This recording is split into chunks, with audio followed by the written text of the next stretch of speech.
Hey there, creepy peeps! My name is Nightmare Maven, and I love talking about horror movies. And it is time for the final part of the Fear Street trilogy.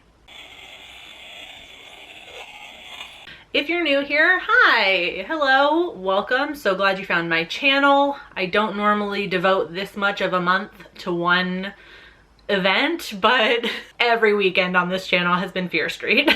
If you're returning, welcome back. I'm so happy to see you again. Like I mentioned, every weekend this month so far has been devoted to Fear Street. I've been loving the installments that have come out. I loved part 1, I loved part 2. I loved hearing everybody's thoughts on them too, like which one you liked more and why, but I feel like the overall consensus is most of us have been enjoying them, and it's okay if you don't too. I've been hearing from some of you guys that like aren't particularly a fan of them, and that's fine. That's the beauty of movies. I know a lot of you guys were just waiting and we're gonna watch them all together.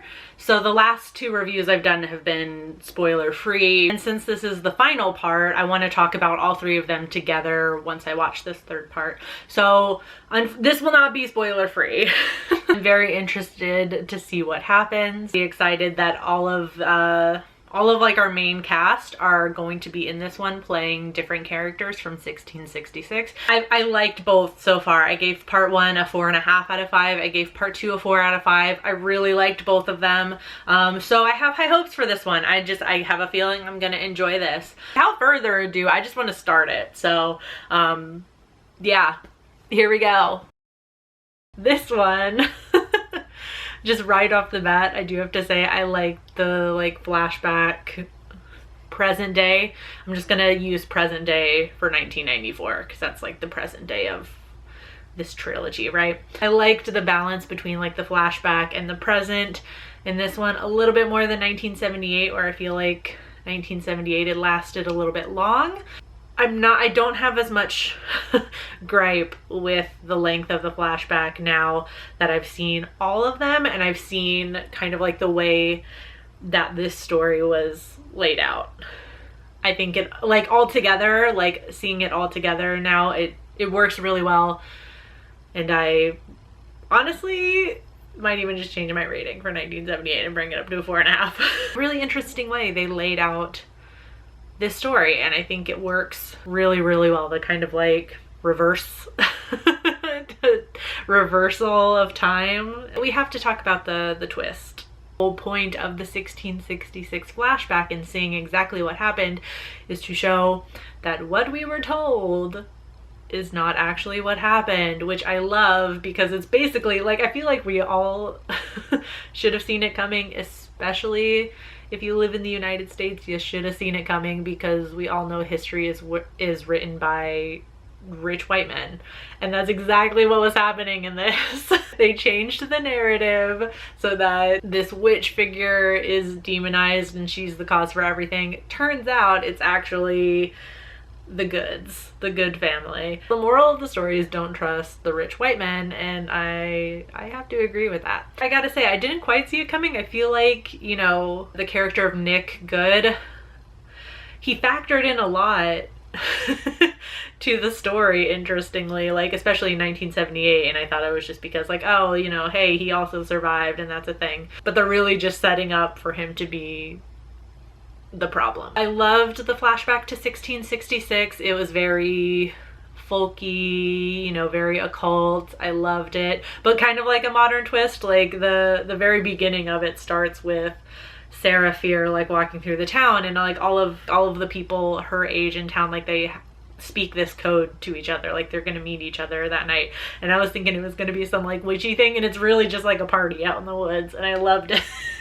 It's a nice deviation, I guess, from like the 90s and the 70s nostalgia. I loved that it got very Home Alone, like they're like booby trapping the mall. I like that part moved fast. Like a lot is happening, like it lasts quite a long time, but it doesn't feel like it does. There's not a lot of like long villain monologues or anything like that. Like it has a satisfying ending that's, you know, after we learn what actually happened, we just want to see Sheriff Nick Good get what's coming to him. They leave space for more to happen with the book at the end if you watch like during the credits, which they did better this time. They like interspersed this little like epilogue, I guess, in between the credits, which just works so much better instead of drawing out that resolution, right? Of course, we see somebody grab it at the very end, and so that could just be kind of like a tongue-in-cheek little cliffhanger ending that doesn't mean anything, but it also could leave room for more. There's even like little mini cliffhangers, I guess you could call it, like little open-ended things, like with Josh and the girl that comes up and signs his cast, and it's the username of the person he's been chatting to online. So like little things like that where it like not just the spell book, but it leaves a lot kind of open-ended, you know, like the story continues, and maybe we'll get to see it. And I think these have been so popular and been received so well. I think there's a pretty good chance we could get more Fear Street. I think Netflix delivered 3 really strong, just really fun summer horror movies. Like overall, like I think like if I was just the entire experience, like all 3 of the movies together, I'd say it's like a 5 out of 5 experience. I think it was really fun. And I can see what they mean by bingeable. Like I could very easily, you know, take a day off. Like if I had a day off and nothing else to do, I could just watch all 3 of those back to back, to be honest. Honestly, I feel like this last one, I guess it's gotta be a 5 out of 5. Yeah. So it is Friday afternoon right now when this comes out, so just keep that in mind. You know the drill.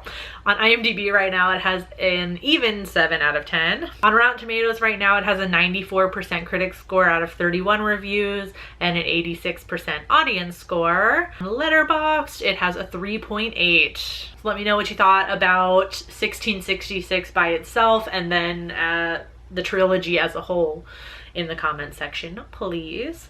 I hope you enjoyed this video. If you did, please give it a thumbs up. Subscribe if you're new here. Become a creepy peep today. I post 2 new videos a week, so I will see you soon with a new video. Until then, stay strange. Bye.